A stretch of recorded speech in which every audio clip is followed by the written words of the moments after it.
Welcome back ناظرین. ہمارے ساتھ جنرل عامر ریاض صاحب ہیں. وہ بتا رہے تھے بھی کہ جو ایران کے پاس کارڈز ہیں, what are the cards they have. جی جنرل صاحب, یہ لسٹ کمپلیٹ ہوئی؟ جی آلموسٹ. سو ایران کے پاس اس وقت نہ ایران, اگر آپ دیکھیے کہ جو اس وقت سچویشن تھی پری کانفلکٹ اور post conflict, which country sits in a better position to negotiate. So this is the realistic situation. ٹھیک ہے, نقصان ہوا, بہت سارے لوگ شہید ہوئے ایران میں, بہت ساری ان کی لیڈرشپ بھی شہید ہوئی, بہت سارا نقصان بھی ہوا سول ملٹری انفراسٹرکچر کو. بٹ اس وقت سچویشن جو ہے اس میں ایران کے پاس ڈیفینیٹلی کارڈ زیادہ ہے. اب آ جاتے ہیں یونائٹڈ اسٹیٹس کے پاس جو کارڈ تھے پری کانفلکٹ, وہ کارڈ تھا ان کے پاس اکنامک اور فائنینشیل کوئرشن کا, اس کو کرتے ہوئے کئی سالوں سے کر رہے تھے. کرتے ہوئے they had reached an agreement جو کہ اوباما کی گورنمنٹ کے دوران ہوا, جے سی پی او اے, وہ ختم کیا 2018 میں. یہ دوبارہ کانورسیشن ہوئی, وہیں سے شروع ہوئی, وہی بات چیت تھی, اور وہ لیوریج ان کے پاس اس وقت بھی تھا, وہ لیوریج اس وقت بھی ہے. لیکن اس لیوریج میں ایک ڈینٹ ہے. اس میں ڈینٹ یہ ہے کہ جی اس وقت ساری دنیا کو اس جنگ سے اس کی اکانومی کو خطرہ نہیں تھا, including united states of America itself. اس کی اپنی economy is in difficult situation because of the oil prices and lot of escalation of prices that has taken place in United States and the rest of the world. So جو پہلے leverage تھا, اس leverage کے ساتھ بہت سارے اور لوگوں کے انٹرسٹ شامل ہو گئے ہیں which are working right now against the conflict.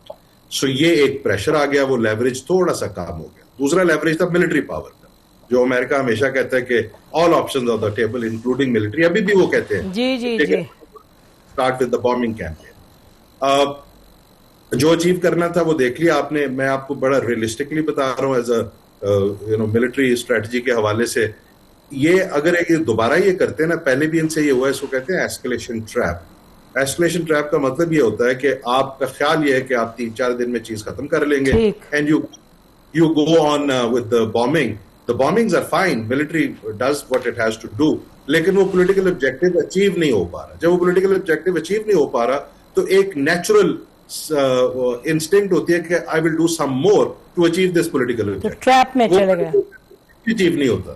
اور ایک سٹیج یہ آتی ہے جہاں پہ ملٹری فورس کا استعمال جو ہے وہ آپ کو ڈیمینشنگ ریٹرنز دینے لگ جاتا ہے, کیونکہ ایونچولی تو پولیٹیکل آبجیکٹو ہے, وہ پولیٹیکل آبجیکٹو آپ سے اور دور ہوتا جاتا ہے. اس کو کہتے ہیں ایسکلیشن ٹریپ. سو یہ ملٹری اسٹریٹجسٹ یا اسٹریٹجسٹ کا کام ہے کہ ملٹری آپریشنز کو اور پولیٹیکل آبجیکٹوز کو کسی جگہ پہ کوئنسائڈ کرنا. That has not happened.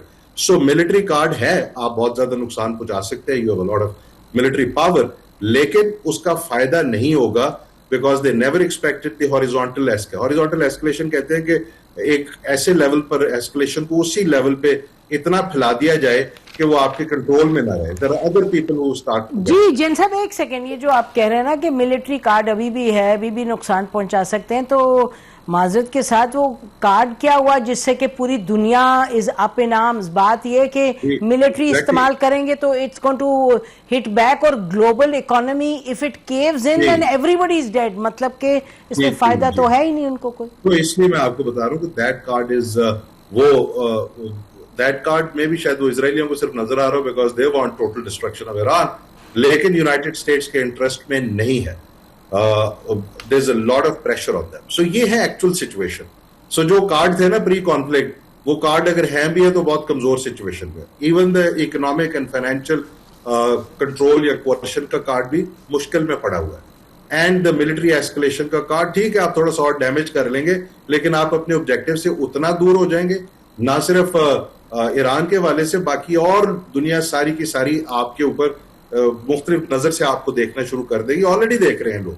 So and with in امریکہ اس کا ایک اپنا امپیکٹ آئے. نہیں وہ دیکھیں نا ود ان امریکہ تو آپ نے جیسے ذکر کیا, with in America to the biggest cost to Trump will be his political power and authority. وہ تو 100% ڈیمینش ہوگی نومبر میں اگر یہ اس پر چلتے رہے without any kind of settlement agreement. اور دوسرا اس کو ایڈریس کیجیے گا کہ چائنا میں جو ان کی بات چیت ہوئی ہے وہاں تو ایک مدبرانہ طریقے سے انہوں نے اپروچ کیا ہے, because the Chinese also influenced him.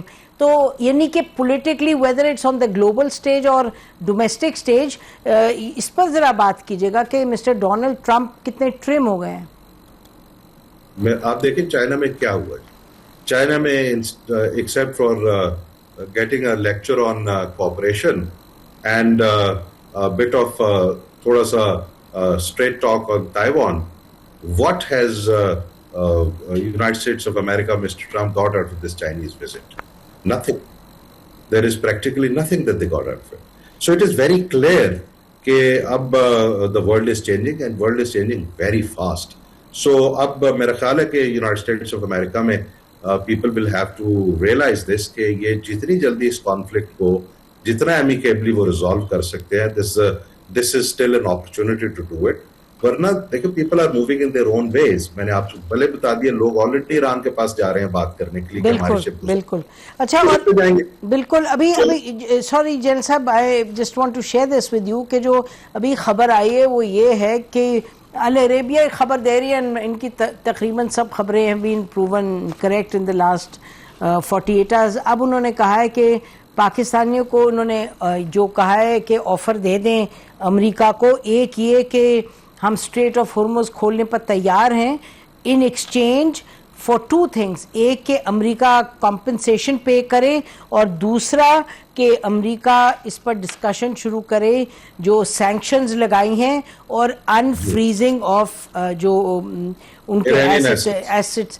تو یہ بڑا دلچسپ ہے کہ یہ میرا خیال ہے انہوں نے پرانی بات ریٹریٹ کی ہے, لیکن بریک کے بعد ہمیں بتائیں آپ کہ اس موقع پر یہ کہنا, یہ نہیں انہوں نے کہا کہ آپ یہ کر دیں, انہوں نے کہا کہ ریکویسٹ کی ہے کہ اس کو ڈسکس کیا جائے اور دوسرا کہ کمپنسیشن کی بات ہو. تو بریک کے بعد ہمیں بتائیں کہ یہ جو پاکستان کا یہ والا جو راؤنڈ تھا accelerated effort by going to Tehran وغیرہ, اس سے آپ کیا اخذ کرتے ہیں آفٹر دا بریک. ناظرین ویلکم بیک. ناظرین ہم بات کر رہے ہیں جنرل عامر صاحب سے کہ جو اس وقت انیشیٹو کیا ایکسلریٹڈ انیشیٹو لیا, ہائی گیئر میں گئے پاکستانی اس وقت. فیلڈ مارشل عاصم منیر اور انٹیریئر منسٹر ان کی ٹیم وہ جو پہنچی وہاں تہران, اور لاسٹ 1 week پاکستان نے بہت فوکس اس پہ کیا. جی جنرل صاحب what's the out come?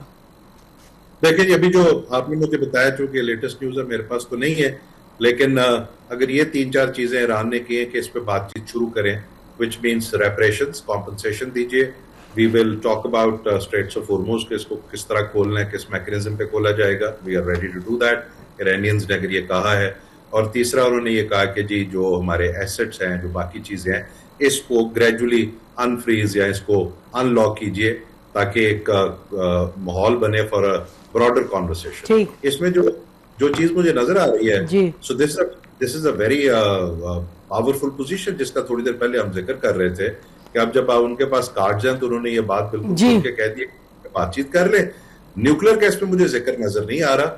It may be there کہ جی اگر یہ ساری چیزیں جب ہو جاتی ہیں, کانفیڈنس بلڈ ہو جاتا ہے, تو پھر وی کین اسٹارٹ جو کوئی جو 27 فیبری جو سچویشن تھی پھر اس پہ جا کے شاید بات ہو سکے, بٹ اس سے زیادہ شاید نہیں ہو پائے گی. اچھا جن صاحب ایک سیکنڈ, نیوکلیئر پہ اف آئی میں بات یہ ہے کہ ہم دیکھ رہے ہیں پچھلے بہت سے دنوں سے, یعنی لاسٹ 2-3 weeks ایران نے یہ بات تو کلیئر کر دیا, اور انفیکٹ جو ایکسپرٹس ہیں ان دا فیلڈ وہ بھی کہتے ہیں کہ دیکھیں نیوکلیئر پر تو جے سی پی او کا آپ نے ذکر کیا 2-3 مرتبہ, اس پہ بھی you know that it took I don't know 14 یا 20 months یا اس سے بھی زیادہ نیگوشیٹ کرنے میں, اگریمنٹ آنے میں. تو میرا خیال ہے کہ وہ تو بہرحال ایک ایکسٹینڈیڈ پروسیس ہوگا. سوال یہ کہ کیا آپ سیز فائر اور اینڈ آف وار پر لا سکتے اس وقت دونوں ممالک کو؟ میرا خیال ہے دیٹس دا مین چیلنج. کیوں جنرل صاحب؟ جی دیٹس دا مین چیلنج, اور میرا خیال ہے وہ جیسے ہم نے پہلے بات کی کہ شاید اس وزٹ کا پرپز بھی یہی تھا, اور ایک مکمل cease fire that the war has completely ended in all its dimensions, اور اس کے بعد کانفیڈنس بلڈنگ میئرز ہیں جس میں اسٹریٹس آف ہورموز ہے, جس میں انفریزنگ آف دیئر ایسٹس ہے, ریپریشنز ہے یا کمپنسیشن ہے, اینڈ دین پھر ایسی سچویشن بنتی ہے 1-2 مہینے کے بعد کہ پھر براڈر ڈسکشنز کین اسٹارٹ. تو آپ نے بالکل ٹھیک کہا کہ پہلے 2 سال ڈائریکٹ نیگوسیشنز ہوئی تھی at the technical level, and very competent diplomats from 5-6 countries were involved. in those conversations جس پہ JCPOA بنا تھا. So اور اس کے بیک گراؤنڈ میں 2-3 سال پہلے اس پہ بات چیت ہو رہی تھی, only when certain parameters were agreed, تو پھر جا کے لوگ بیٹھے تھے اور 2 سال ڈائریکٹ نیگوسیشن ہوئی تھی. So اب بھی اگر اس کو کسی جگہ پہ جا کے کنکلوڈ کرنا ہے تو it is going to be I'm talking about from the nuclear point of view, it's going to be a long haul. اور اس سے پہلے دنیا کے پاس اتنا پیشنس نہیں ہے کسی کے پاس بھی کہ جی وہ اس وجہ سے ساری چیزیں بند رہے اور رکی رہیں. تو وہ میرا خیال ہے یہ وہ سٹارٹ ہے جو لینا چاہ رہے ہیں ایرانینز, اینڈ میرا خیال ہے this could be one of the things جس کے اوپر بات چیت کر کے اگلے 30-35 دن میں معاملات کو اس لیول پہ لے آئیں جہاں پہ there is a degree of trust and direct negotiations taking place and the world is at peace. بالکل. اچھا جن صاحب, یہ before we conclude میں چاہ رہی تھی کہ آج ذرا ہم اس پہ بات کریں جو ایک there is a school of thought, اور اس کو آپ دیکھتے ہیں ریفلیکٹ ہوتا ہے رائٹنگز میں, ڈسکشنز میں, کہ جی جو انرچ یورینیم ہے جو امریکنوں نے کہا کہ جی اس کو نکال دیں, شپ اٹ آؤٹ آف ایران, اور ایران نے کہا اس کا تو سوال ہی نہیں پیدا ہوتا. تو وہ ایک کمپلیکیٹڈ فیکٹر ہے, لیکن اس میں ایک ڈائمینشن یہ کہ لوگ کہتے رہے کہ جی کچھ لوگوں کا کہنا تھا کہ وہ اگر پاکستان بیچ میں فیسیلیٹیٹ کر رہا ہے ٹرسٹڈ بائی بوتھ سائڈز, تو اس کو آپ انرچ یورینیم کو پاکستان میں شپ کر دیں. تو میں نے جب لوگوں سے بات کی دے سیڈ دس, جو لوگ یہ سمجھتے ہیں جو ایکسپرٹس ہیں انہوں نے کہا دس از ایبسلیوٹلی, یہ کمپلیٹلی انتھنکیبل ہے, it should be totally not discussed, اس کا کوئی سوال ہی پیدا نہیں ہوتا. یور ٹیک جی on this. I agree with them. جی بالکل. اور یہ بھی ہمیں بات کرنی چاہیے. It is too technical, too difficult, and it is not the right thing to be talking about it at this moment or any moment in future. اور any moment sir, مطلب کہ this is an absolutely big no-no for Pakistan. اور آپ اس سے agree کریں گے کہ while Pakistan should do all it can کہ ایک settlement پر آئے, لیکن settlement کی implementation میں Pakistan should not be involved sir. جی دیکھیں, سیٹلمنٹ کی جو امپلیمنٹیشن ہے اس کی ذمہ داری دونوں فریقین کی ہے, اور اگر کسی اور نے اس کی گارنٹیز لینی ہے تو پھر گارنٹورز دنیا میں اور بہت سارے آپ کو چاہیے. آپ کو کچھ دیکھیں, اگر آپ چاہتے ہیں کہ یونائٹڈ نیشنز کی کوئی عزت تھوڑی بہت بچ جائے تو then United Nations could be one of the guarantors. P5 جو اپنے آپ کو P5 کہتے ہیں, they have to be the guarantors. Pakistan imitate کر کے خاص جگہ تک چیز کو لے کے آ گیا ہے, یہاں سے آگے then it has to now take a broader shape. ساری دنیا اس سے افیکٹڈ ہے, پاکستان بھی افیکٹڈ ہے, but that does not mean Pakistan سارے کا سارا برڈن جو ہے وہ اپنے کندھے پہ اٹھا کے اس کو چلائے. Pakistan has done a lot. I think Pakistani leadership has done a lot, and the rest of the world should take the baton from here on. Absolutely جی. اور ہم as far as Pakistan is concerned regional security پہ اس کا ایک role ہو سکتا ہے, لیکن جن صاحب پھر آپ کو تکلیف دیں گے کہ آئے ہمارے ساتھ بیٹھیں اس پہ بات کریں تفصیل میں. Thank you so much for joining us today. Very much for having me. ناظرین اسی پر آج کا پروگرام ختم کرتے ہیں. خدا حافظ. پاکستان زندہ باد.